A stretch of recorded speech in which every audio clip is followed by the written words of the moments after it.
5, 4, 3, 2, 1.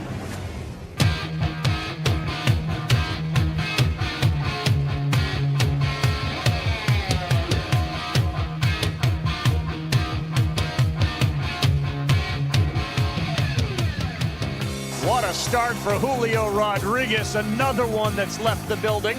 About 10 rows up, and he is locked in a huge shot, left field line. You want to clap for what he did tonight in his first home run derby. Oh my! Vlad Guerrero Jr. will hang on and win the 2023 T-Mobile Home Run Derby.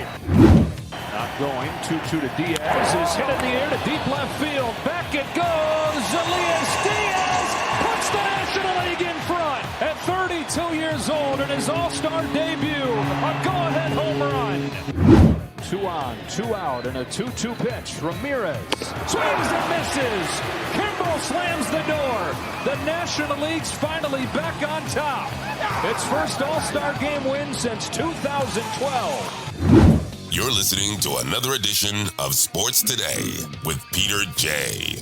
Here's your host, Peter J. Mulroy.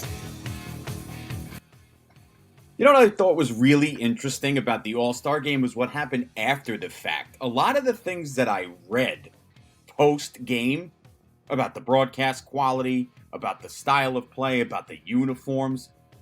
I mean, we understand we live in a world where everybody loves to be negative and everybody loves to point out the things they don't like about something. I thought the All-Star game, I thought the entire All-Star week was phenomenal. I like the new format that they've gone with the past couple of years, breaking down bracket style the home run derby.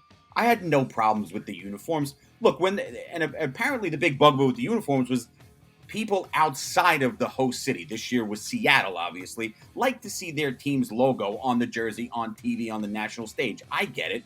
I thought the All-Star uniforms were pretty freaking cool. And it was a hell of a ball game. Low scoring, good pitching, unbelievable defense in that first inning by Adolis Garcia from Texas in that first inning in right field. And Randy Arozarena out left.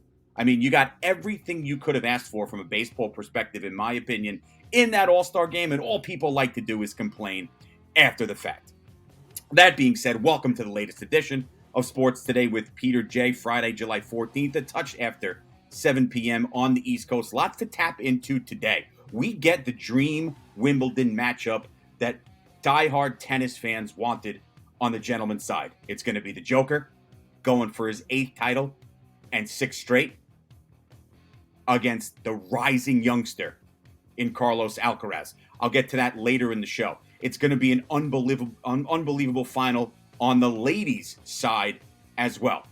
Tons to go through with Major League Baseball. Second half resumes tonight. Yankees in Colorado. Mets coming off that lackluster performance going into the break are set to host the Dodgers for 3 at Citi Field, which is a big deal for the Mets coming out of the break, with still a lot to play for with 80-plus games remaining. Some news to clean up around college and the NFL, and we'll get into some golf as well.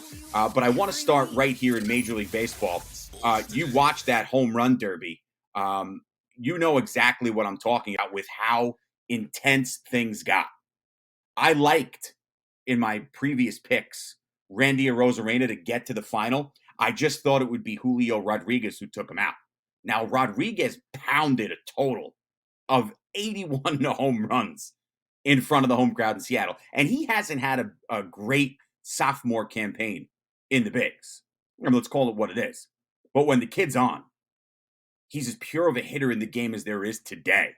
And you got a glimpse of that if you watched the Derby earlier in the week.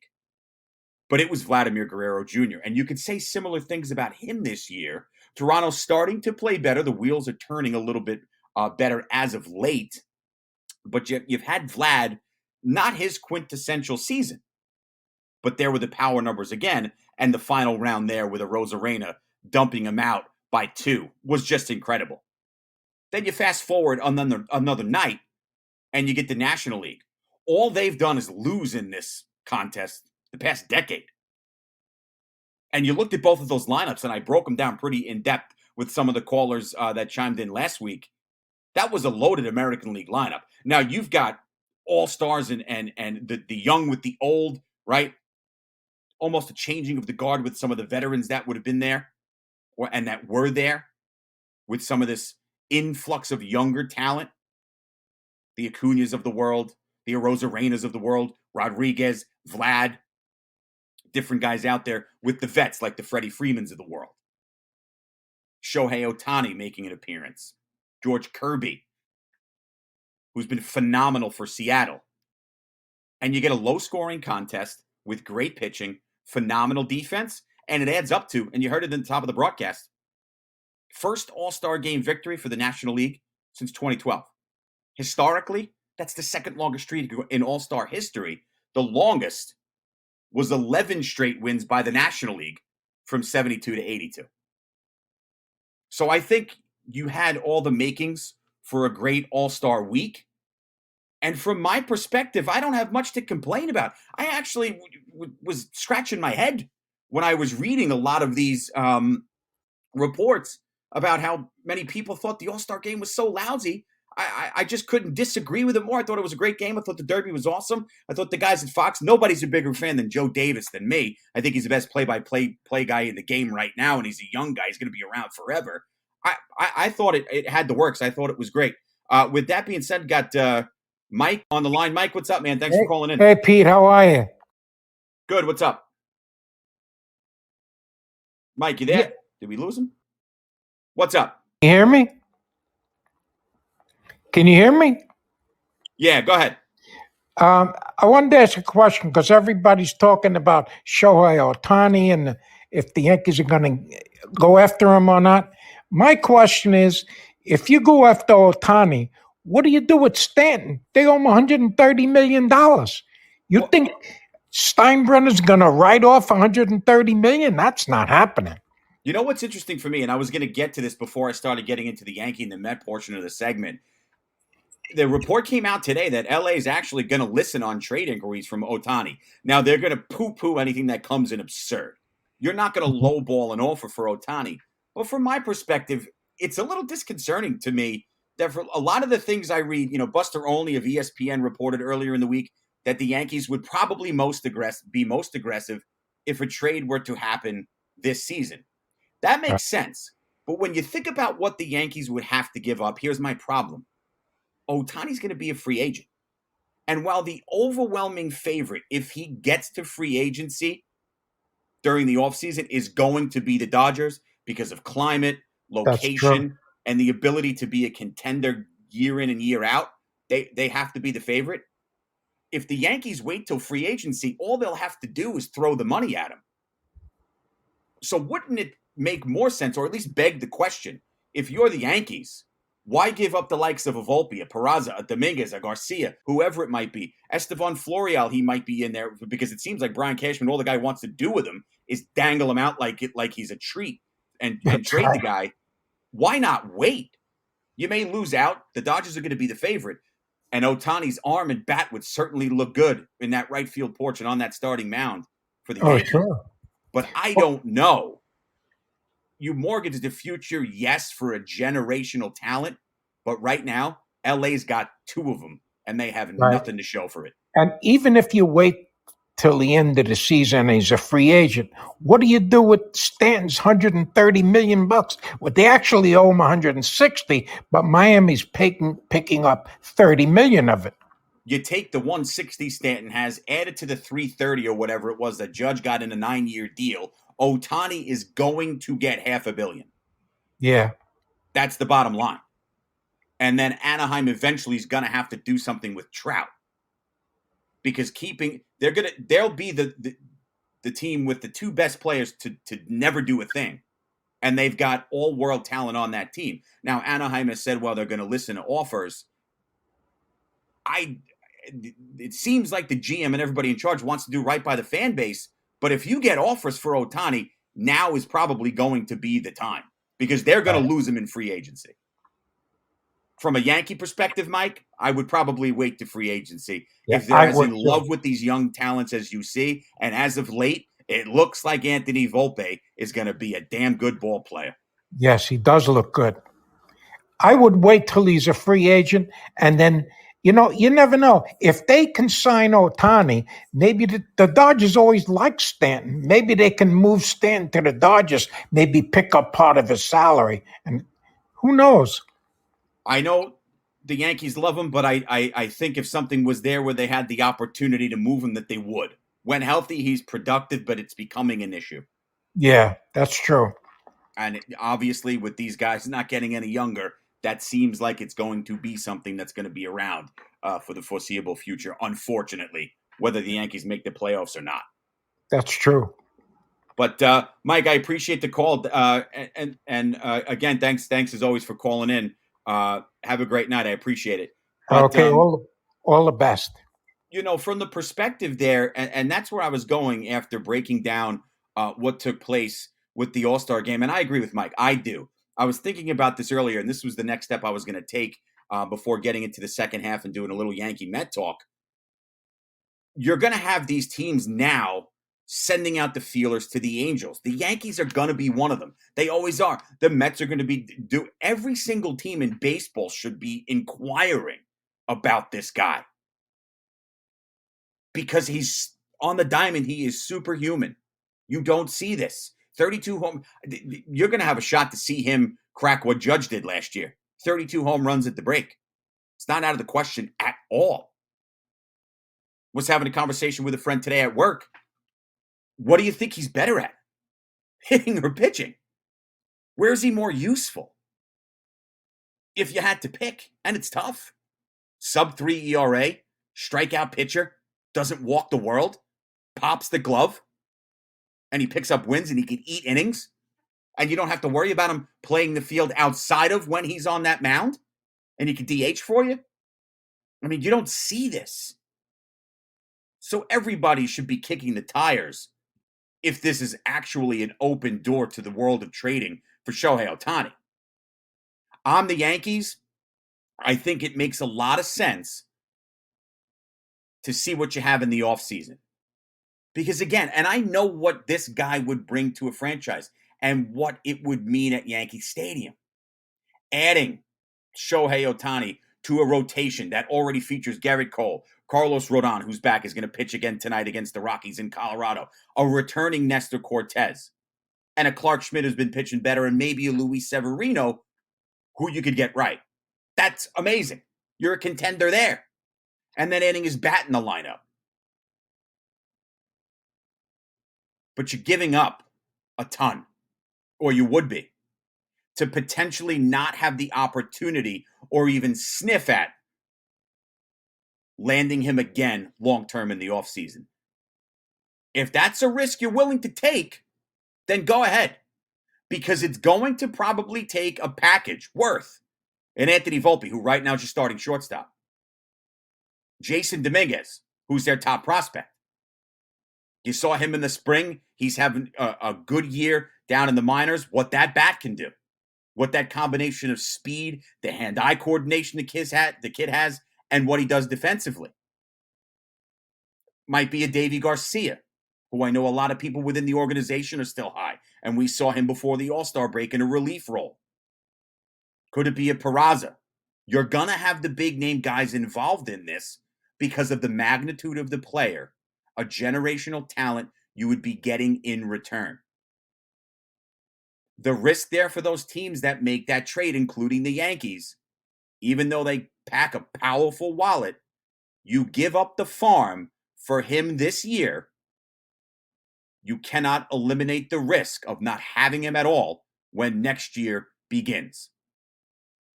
Because for Ohtani, a lot of that is going to hinge on the lifestyle that he wants to live, which is West Coast. Money, location, being in the limelight, and being on a contender year in and year out, that screams Los Angeles Dodgers. Now, financially, with the Yankees and the Mets, can never be eliminated. This gets to free agency. The Dodgers are far and away the favorite. But I'm very careful here if I'm the Yankees, mortgaging all of those things because you run the risk of losing him, and you know that it seems like he's leaning West Coast. There's a lot to unpack with this. And now that that report came out earlier today that the Angels are in fact listening, it's going to get interesting. You already have a lot going out west, right? With Oakland leaving the state, going to Vegas. The Angels deciding, perhaps, maybe they renege on this. The division's not going to happen for an Anaheim team. But do they view themselves as potentially still being in 5 games out of the wild card? Yeah, maybe. At 45 and 46 as the second half starts, terrible road team, better at home, inconsistent pitching. I know the club wants to do right by the fans and ride this as far as they can with Ohtani and Trout, who's going to come back from injury and who was playing well before he got hurt. But eventually something's going to have to be done if this Anaheim franchise is not going to go anywhere with 2 Goliaths in the sport. You don't get 2 in a season, in a decade on different teams. You've got 2 generational talents now that are playing on the same team, and the franchise is going nowhere. It's a problem. It's a big problem. You can invest $1 billion into 2 guys. As good as Trout is, guys banged up a lot. Hell of a lot. So I understand the idea that they would open the door for trades expecting a haul. And then perhaps making their own run at him in the offseason. Unlikely, but nothing can be ruled out, especially when it comes down to the almighty dollar. But I agree with Mike, who called in a few minutes ago. You're careful with what you're doing here from the Yankee approach. I know guys in the farm system are unproven commodities, but you got to build from within. And if you leave the cupboards bare, it could take you a while to rebuild them. I mean, look at the Mets. They've had their own issues with the farm system outside of the Beattys of the world and the Alvarezes. So you got to be careful. Yanks will have the finances, but you got to have some type of support system there moving forward as well. Switching gears as we now delve back into the second half of the season, nobody's better than this Braves team. 2 of 3 from Tampa going into the break in what very well could have been a World Series preview. Now, I had said last week going into the All-Star break, Tampa Bay kind of coming back to earth. But Atlanta, 31 games above the watermark, 60 and 29, 8.5 game lead over Miami for tops in the National League East. This team's dominant, home on the road.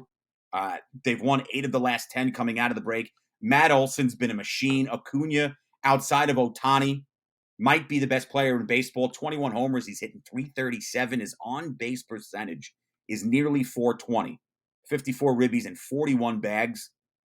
Add in what Ozzie Albies has done, Austin Riley, and Marcell Ozuna's having a renaissance. Forget about looking like the favorites in the National League.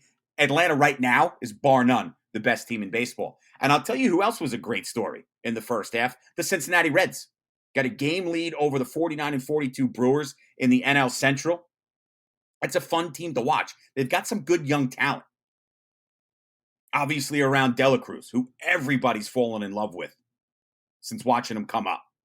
5-tool player who can run, hit, and field with the best of them. And they've got some good young pitching as well.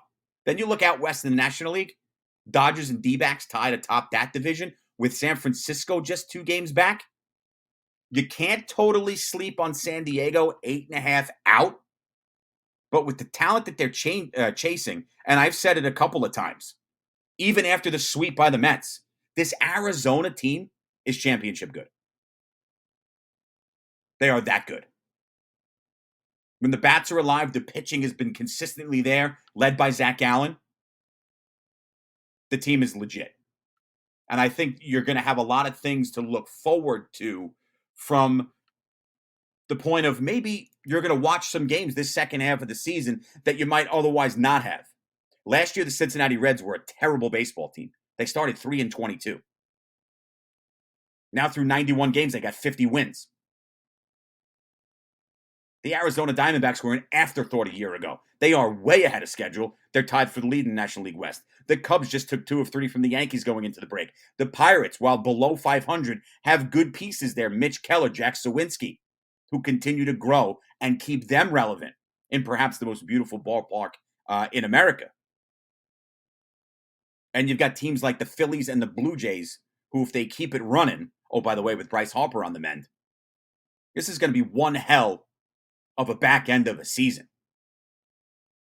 And isn't that what we want? It'll be interesting from the perspective of the Mets with what they went through in the beginning of the season.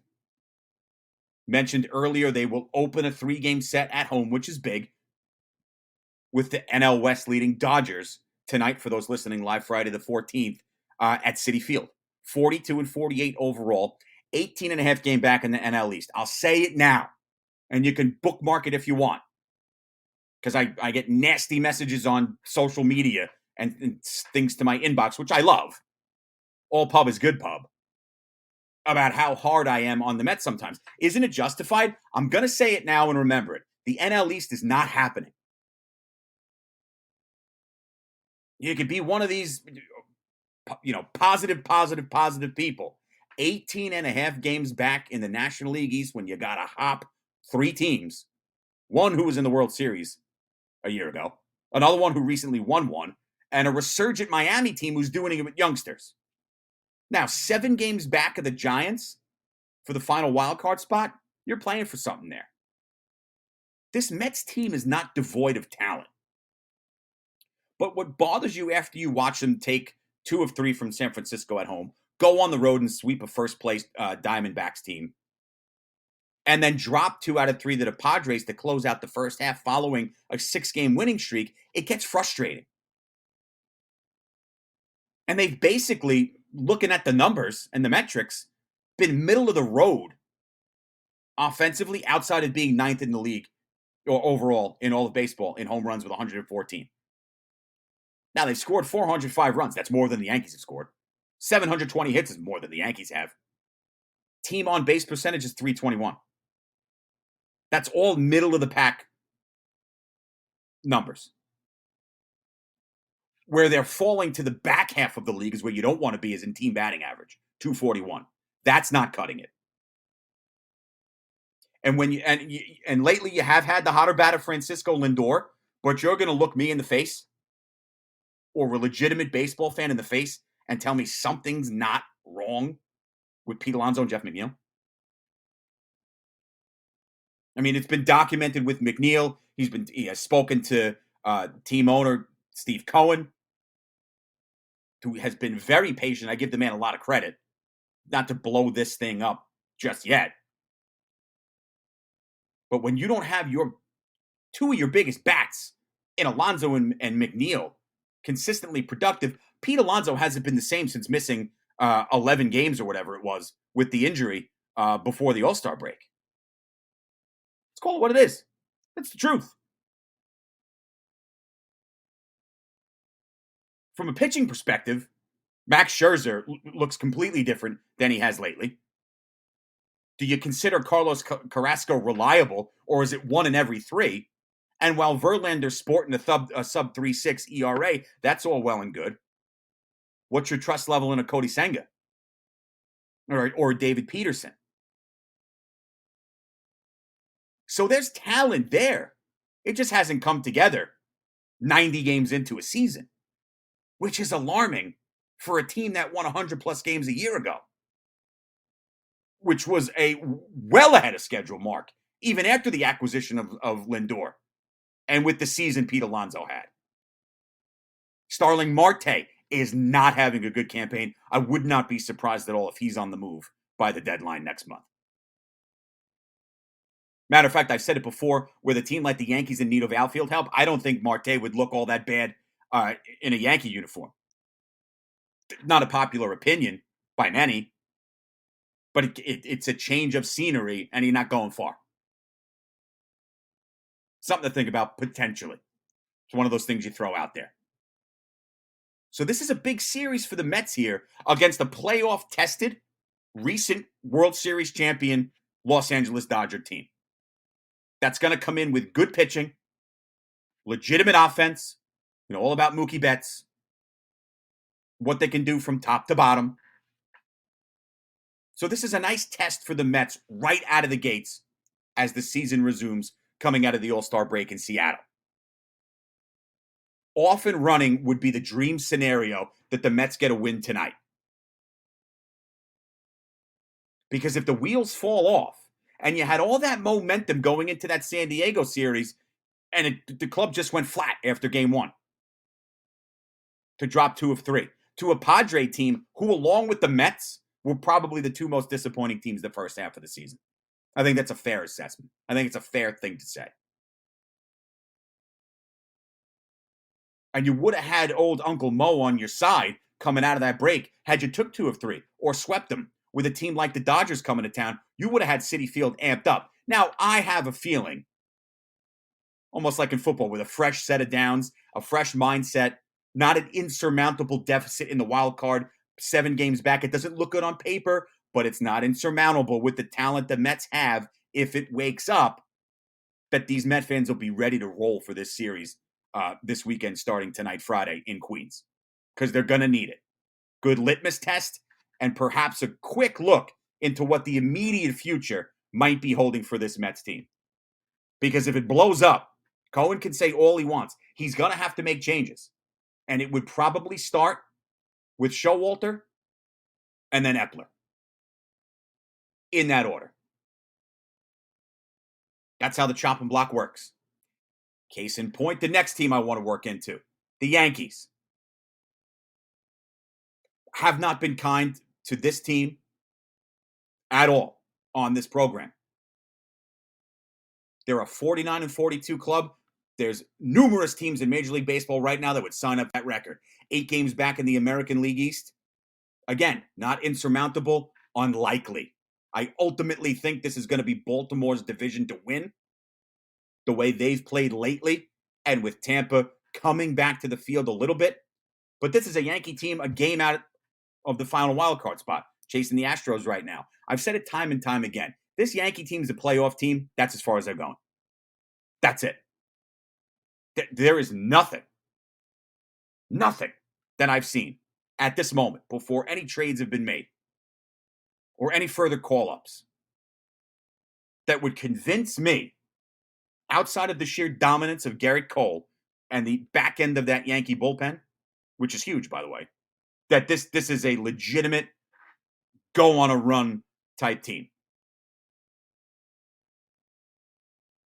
Start the second half against a Rockies team who they should pound on. This Colorado team is terrible. And you know what? It scares me. Because these are the types of games this season the Yankees have lost. Looked lousy in spurts against the Oakland A's a couple of weeks ago. You get the Herman perfect game in that setting. I get it. It's all well and good.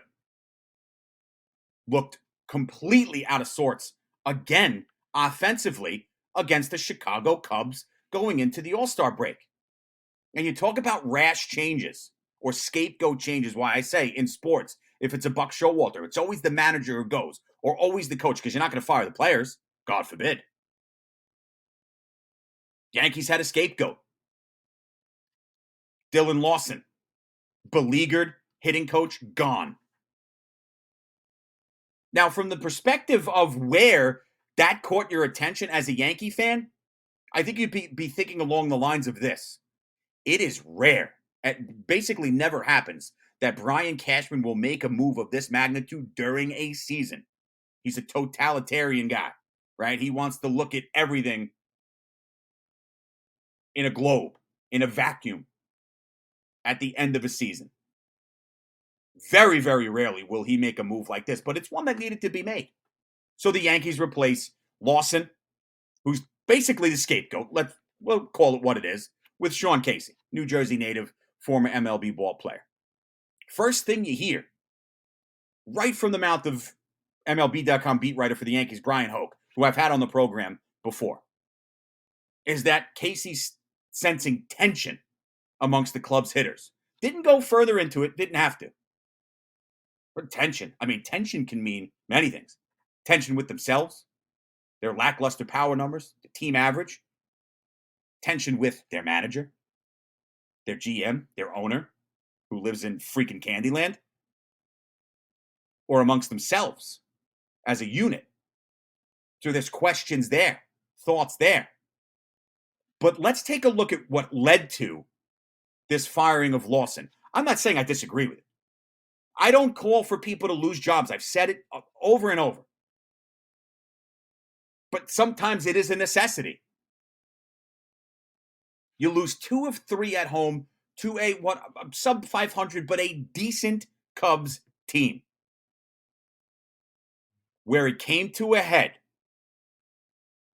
was getting shut out at home in the Bronx to former Yankee Jameson Taillon, who's got an ERA at that moment of nearly 7, which was the worst in the National League to that point. And he shut him out. 91 games at 49 and 42. That happens. Let's go metrics. 213 team batting average. That's the second lowest in Major League Baseball. This is the New York Yankees. One of the wealthiest sports franchises in the world and in history. And I've got more of a point on that later in the program. Those of you who've been paying attention probably know where I'm going. 300 on base percentage. 710 OPS. 400 runs scored. Folks, these numbers are amongst the worst in baseball. And if you want my opinion, the axing of Lawson, as much as I don't want to see people lose jobs, wasn't enough. Now, they're 5th in home runs with 129. And you're going to now have replaced Casey, who makes his debut tonight in Colorado. He's not an anti-analytics guy, which is fine, but he goes with an honest approach, which is what the Yankees need. Motivation, work ethic, not reinventing the wheel. But there are serious problems here with the Yankees, masked by the fact that they are still very much alive. To a point in the American League East, bar none the best division in the league, all 5 teams legitimate playoff contenders, and 1 game back of the final wild card spot as we start the second half of the season on July 14th. So the offense has been problematic. We know that. Well, what changes? Want my opinion? If I'm Aaron Boone, and I've said this before, I think his time has come. I think Cashman's time has come. And Hal Steinbrenner drives me up a damn wall. Says a couple weeks ago he has no idea why Yankee fans are so upset with a third-place team. Why do you think, Hal? I just laid it out. Because this man's not like his dad. If they're pumping out cash and they're the freaking Yankees, that's never going to be an issue. Then that's good. And they're relevant, which they always will be. Apparently that's good enough. But it's not for a fan base. It's not for a fan base that has been through the greatest of times with this franchise. And have seen mediocrity and postseason collapses, i.e. last year in the CS against the Astros, where they couldn't touch minor league pitching if given the opportunity, let alone the Verlanders of the world. So maybe the move to Casey works. Maybe it invigorates life because something has to change. You add in the fact that in the pitching department, while Clark Schmidt has been better lately, sub-3 ERA across his last 8 starts, Cole was a starter in the All-Star game. He's been phenomenal. Carlos Rodon, 69 pitches in his debut before the break. Looked good, got the hook early. He goes again tonight. Nestor Cortez coming back. You got problems with Luis Severino. And that's been a big issue in a win-loss department. Now, Herman's been hot and cold. People get very frustrated with the early hook that Aaron Boone tends to have. I get it all. You knew this offense would dip a little bit without Aaron Judge. But this is pathetic. And to see time and time again where you have somebody who in June, Billy McKinney, was hitting over 300, and he's sitting on the bench in favor of a guy like Josh Donaldson, who has 14 hits. I get 10 of them are home runs, but he's below 150 batting average. You're supposed to just sit there and take that and not be able to express frustration and angst toward a franchise? Because you can't tell me that the guys on this team aren't frustrated with the black hole that's been taking place at third base when other guys, when given the opportunity, have produced. Because all that tells me is you're playing him because of what his bank account says, which is disgraceful. Because if this comes to a head, Anthony Rizzo hasn't swung the bat yet. I've said it for weeks. DJ LeMahieu is still hurt. This Josh Donaldson crap eventually is going to have to come to an end. And Aaron Boone's laissez-faire approach has gotten completely stale. It's not getting stale. It is stale. So we'll see. But you better be in Colorado ready to roll. This is a team that you shouldn't take 2 of 3 from. This is a team you should flat out freaking sweep. And you still got guys banged up. Judge at about 80% post All-Star break. You're looking at probably August for him to come back. Willie Calhoun is still banged up later this month. Hopefully they get the pop in his bat back in the lineup. Jake Bowers was dinged up before the All-Star break. So you got guys that are on the mend. Before the break, Cortez was moved to the 60-day DL, but he still is expected and on track to come back in August, which is big. You're going to need that life in that starting rotation. And it's amazing to even, and I hear myself say it, because I think what I say makes sense, and I think there's truth to it. You've got a loaded American League East. There's minimal room for error here. Now, the Yankees are 7 games over 500. You would think that they would, the way we talk about them, they're 10 to 15 games under. But it's just with some of the influx of young talent that they could have at their disposal. You see Estevan Florial's name put up. Anytime you ever read about this kid, all they want to do is trade him. McKinney's provided moments. Oswaldo Cabrera's given moments, and he can play third base. Isaiah Kiner-Falefa won a Gold Glove at third base. He doesn't light it up offensively, but it might be a change. Because you keep repeating the same things over and over. That's the definition of insanity.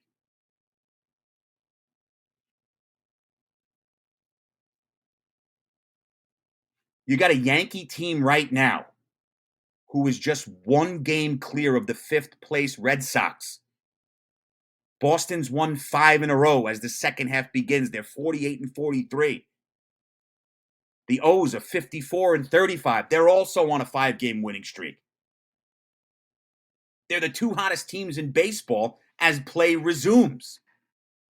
There's no messing around here. Rizzo, LeMahieu, Torres, who does head-scratching things. The time is now. Especially starting a half on the road against a really, really lousy Colorado team. Because this can't go on forever. But from where I'm sitting, it sounds like myself and much of the Yankee fan base has more fire in the belly than the manager, GM, and owner. Specifically the owner. And that's a problem. And until that changes, we'll deal with a team that's relevant.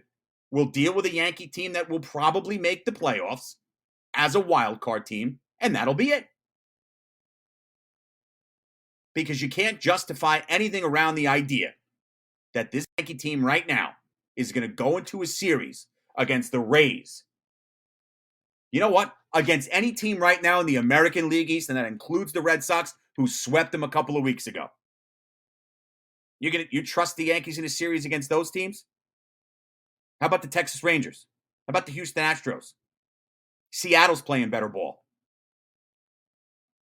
I don't. I've been a Yankee fan my whole life, but you got to be realistic. And right now, realism This is a team that is one and done in the postseason. That's it.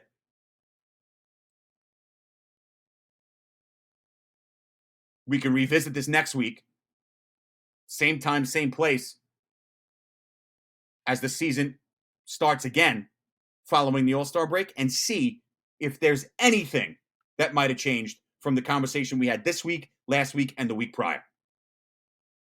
So we'll see. Oh my, what a way to end it. Al-Shabur, resilience and resolve, wrestles away a hard-fought semifinal and heads back to a final at Wimbledon. My goodness, that was a well-played match. Vondrousova, the Czech, comes through 6-3, 6-3. Easy to say. We nearly had a real match in our hands. We nearly did. And he has it. The streak goes on at Wimbledon. The irresistible force that is Djokovic at Wimbledon moves through. And the young pretenders come and they try again to take his crown. But as he himself recently said, it ain't happening. Yep. Oh, it's unbelievable finish. The world number one swipes a forehand past the world number three. We got the final we wanted, really. What a way to end it.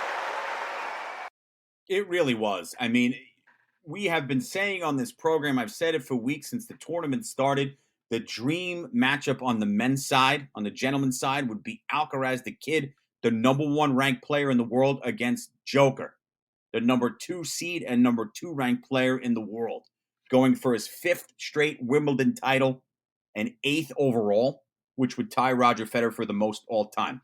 Joker comes out of the semis with a straight set victory, 6-3, 6-4, 7-6 over Yannick Sinner, who played well. That third set tiebreaker was electrifying, but Djokovic just knows the grass courts too well. And now he's going to get the 2022 U.S. Open champion in Carlos Alcaraz, the top-ranked player in the world, a 20-year-old. This was no easy task. There was a good chance that it would go chalk to the final 1-2. So we had 1-2-3-8 in the semifinals, and Alcaraz had to get past Daniil Medvedev. And all Medvedev was the number 3 ranked player in the world, the 2021 U.S. Open champ, who's been around the block a few times. And Alcaraz made it look easy. 6-3, 6-3, 6-3. I mean, that is surgical. So you get to the gentlemen's semifinals, and both matches of top 10 players go straight sets. That's unbelievable. Now you'll get the final Sunday, July 16th, 10 a.m. ESPN anchors the coverage. You could be looking at history here. 5 straight Wimbledon titles and 8 overall for Novak would be, I mean, he's probably already the greatest men's player we've ever seen. This will be his 9th final appearance. He's only lost once. You'll remember that was back in 2013 to Andy Murray. That was Murray's first of 2 Wimbledon titles in front of the home crowd in England. And oh, by the way, the Joker's already won the first 2 Grand Slams of the season at the Aussie and French Opens. So he gets this one. He's looking at a year Grand Slam if he wins the U.S. Open next month in Queens. So this is big stuff. And we had Alcaraz and Djokovic in the semis of the French through 2 sets. It was must-see TV. Alcaraz starting cramping up. He was never the same. Djokovic moves on and takes the title. And now people are getting the final that we all wanted. And I'll go back, and I'm not reinventing the wheel here. I'm with many of you. I like Djokovic to win this match. I think it goes the distance, but I think he gets it done. Now, on the ladies' side, I was pretty confident that there would be inconsistencies with the brackets, upsets, right off the bat. Coco Gauff goes down. Problematic for me because I picked her to win it. She's my favorite women's player. Iga Swiatek didn't have much of a track record on the grass, and she gets bounced out before the semifinals. So you get Alina Slitovina or Markita Vondrousova in one semifinal. Vondrousova goes on to win that 6-3, 6-3. And it was Svitolina who ousted Swiatek, who was the top seed in the quarterfinals, that got her to the semifinals. Now, this appearance at the women's title match for Vondrousova is going to be her second Grand Slam final. She was a finalist at the 2019 French Open. She will face Ons Jabeur, who went to the 2022 Wimbledon and US Open finals. So this is a stacked field here in the final four. And you had the 2 seed, Aryna Sabalenka, ousted by Jabeur. 6-7, 6-4, 6-3. I like Vondrousova in this match. I do. I like Djokovic on the gentleman's side, and I like Vondrousova here, the unseeded player. I think the service game has been strong. I think her ability to balance along that baseline is huge. Now, Jaber's got a big game of her own. Number 6 ranked player in the world. I just think that momentum and that us against the world mentality here for Vondrousova is going to serve her well. And I like her in her second Grand Slam final appearance to win her first Grand Slam title. That final is tomorrow for those listening live, Saturday, July 15th, 9 a.m. on ESPN. This is going to be great stuff. I think this was a great tournament from top to bottom. And I think we're really set up for what we really thought we'd get on the gentleman's side and what we all kind of wanted, right? And then on the women's side, it was probably more of an enjoyable tournament to watch to this point just because of the unlikelihoods of a lot of these matchups that played out. And now we're going to get 2 tremendous finals on both sides. I really think it's going to be great. We'll take a pause. I'm going to get into some golf in a few minutes, but that's pretty much what we have going on from a tennis perspective at Wimbledon. 2 days to go. Women's final Saturday, men's final Sunday. Our buddy Joe Jett on the line. Joe, what's up, man? Hey, Pete, what's going on, man? Long time no speak. How's it going? Yeah. What's going on? Where you been? Yeah, here, there, and everywhere. Peter, it's the summer. Time to relax. Time to enjoy. Yes. And then, as we know, what's on its way very soon. Oh, boy.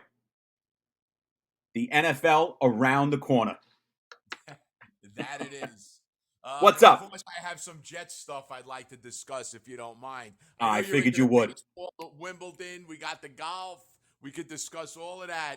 But, can we talk a little Jet football? Because I'm itching to talk about it. Listen, I wanted to. I was hoping you called because I want your opinion on the Williams contract. Well, you know what? Let's face it. This was a no-brainer. It Yep. had to be done. And you know what? Once again, Joe Douglas, my GM, steps up to the plate and gets it done. You know what? We all love Quinnen Williams. Great player. And I'm glad that they signed him. What do you want to say? It's a little too much or this? It doesn't matter. If People say, did they overpay? You always overpay. Right. That's right. You always look at Daniel Jones. Yeah. That's right. So, he's just another guy that got overpaid, but I'm glad he's overpaid on my team. Correct. And I'm with you. I thought it was a move that needed to be made, and now you got one of the cornerstones on a top 10 defense, at least through that 4-year extension. Oh yeah, without a doubt. Could we talk a little bit, Peter, about? I don't know if you'd brought it up. I just tuned into the show about this Hard Knocks. Sure. I am not happy about this. Any real Jet fan, we are not happy about this. Yet we knew it was coming.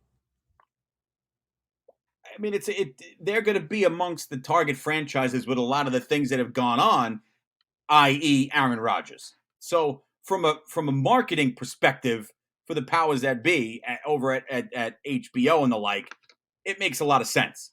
But from a Jet fan perspective, there might be a little PTSD from the last time this went down. So I get it. Right. It's just because now, you know what it is, Peter? Now anything he says on this Hard Knocks, Aaron Rodgers, We know he's outspoken. It's Yep. going to be all over ESPN and in the newspapers. And what did he mean by that? I want this team focused on the season at hand. Listen, I don't disagree with you. I think the bulk of it is the the reason I like the Hard Knocks show, Joe, is because the Giants aren't on it. So Yeah, exactly. Yeah, right. Look, it would be Right. if I want to see what the Giants are doing, I watch the camp shows during the week because they run all season. That's good enough for me. I'll get my information from Bob Papa. I don't need one of my players putting their foot in the mouth and then having to read about it in today's culture that everything's going to get taken out of context. I'm with you 1,000%. You're 100% right, man.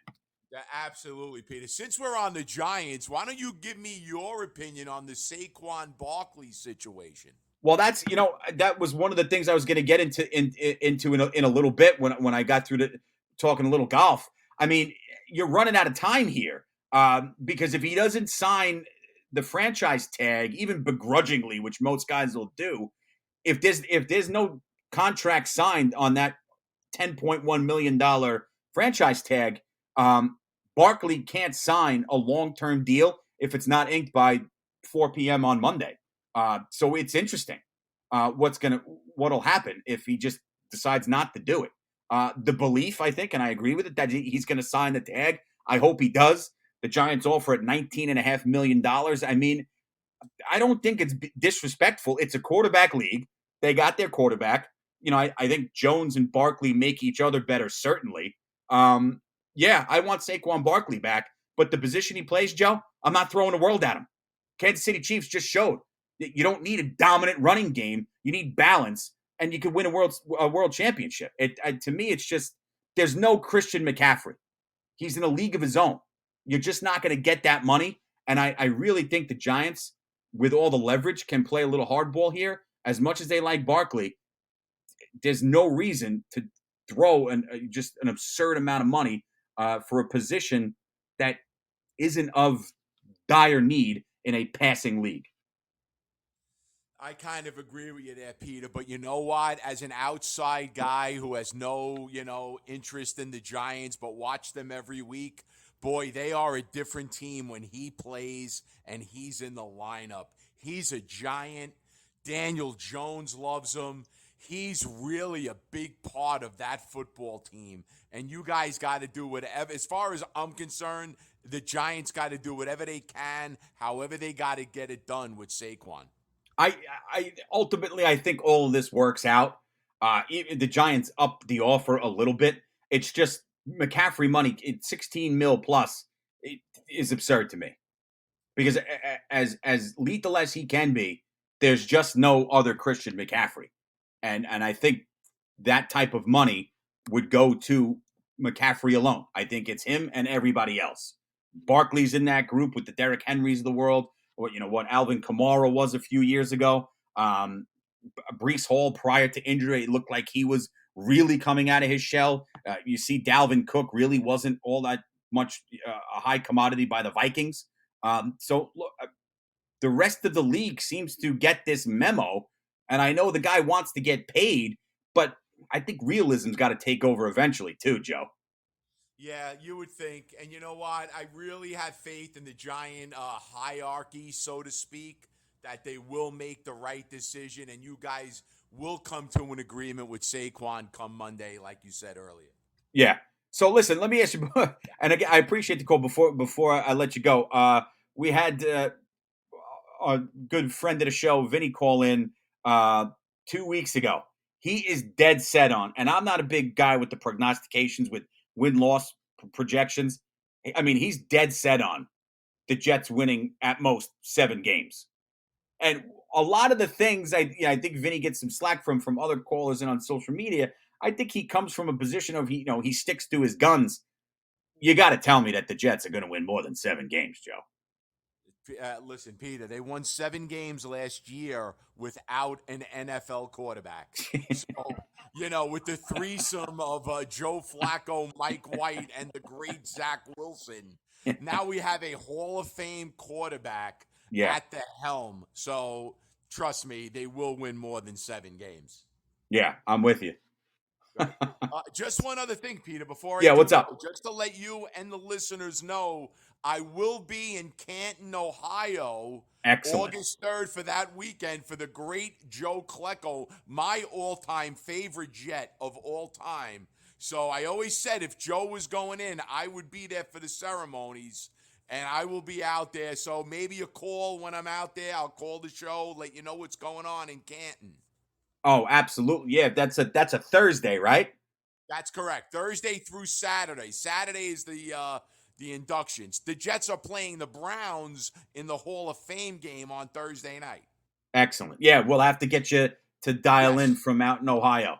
Yes, absolutely. Me and my Jet faithful will be out in Canton for the weekend. Better late than never, man. It's about 20 years too late on Oh. this induction. I always said, Peter, if I wear his jersey for 25 plus years every Sunday at MetLife at those Jet games, and if the great Klecko got in, I would be there, and I'm going to go pay homage to the man. I got you. I'm right there with you, brother. Also, Darrell Revis going in. Yep. So we got 2 Jets, plus we got the game. We have Hard Knocks. The Jets are doing that. You know what, Peter? With this year, can we win this division? I'm not going to say Super Bowl. Can the Jets win this division? It's certainly not out of the question at all. Right.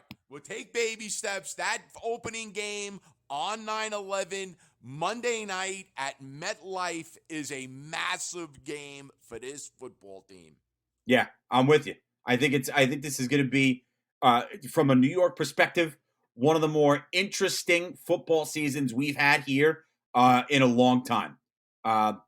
Certainly for the Giants from last year, not having been all that good since 2016, and now with this revamped Jet team with Aaron Rodgers leading the charge, I think New York football is going to be, the primetime games alone, with the 2 teams facing each other this year, this is going to be one heck of a year, and I hope it's for all the right reasons.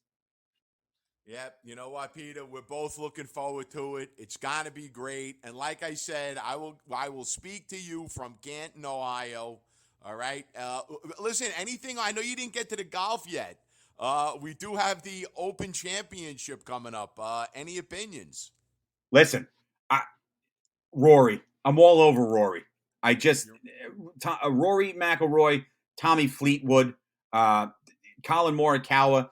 If you play well in this Scottish Open, Joe, this is about as good of a tune-up as you can get going into a major. And Rory's 64-66. Hatton's behind him. They were actually 2 of the favorites this week at the Scottish Open. But you're asking me who I like? I got 3 at the British. Rory, Fleetwood, Morikawa. Peter, why not? So listen, man. All right, listen, enjoy the weekend. All the love, and I will talk to you from Canton. Thank you, Joe. Appreciate it, brother. Take care. All right, man. Yeah, that's our buddy Joe Jet. And again, he's right with the different things that have happened, the offseason with football, with what the Jets have done. Of course, you're going to overpay for Quinnen Williams, but you're not overpaying for a free agent there who you don't know, and you're bringing in based on what you've seen. He's your guy. And now you bring him back and you keep him and you extend him with 4 years. That's big. That's a big deal for the Jets, for the type of expectations they have heading into next season and perhaps even beyond. Maybe you get too solid out of Aaron Rodgers. So as I mentioned, you got the Genesis Scottish Open taking place at the Renaissance Club this week, which is a big deal. It's the final tune-up in Scotland before the Open Championship next week at Royal Liverpool in England. And things on the line this week. Top 3 finishers of the Scottish Open get exemption into next week's Open Championship. Winner will get 500 FedEx points, which is a huge deal, and 1.6 mil in prize money. Shop who won it a year ago. And right now you got Rory on top after opening rounds of 64-62. That's good for -10. Hatton on his heels at -9 with Tom Kim and Byung-Hung An, who was the round 1 leader after a blistering 61. Brian Harman, Padraig Harrington, Scotty Scheffler, Max Homa, Ricky Fowler, all within reach of the lead, 4 or 5 shots back.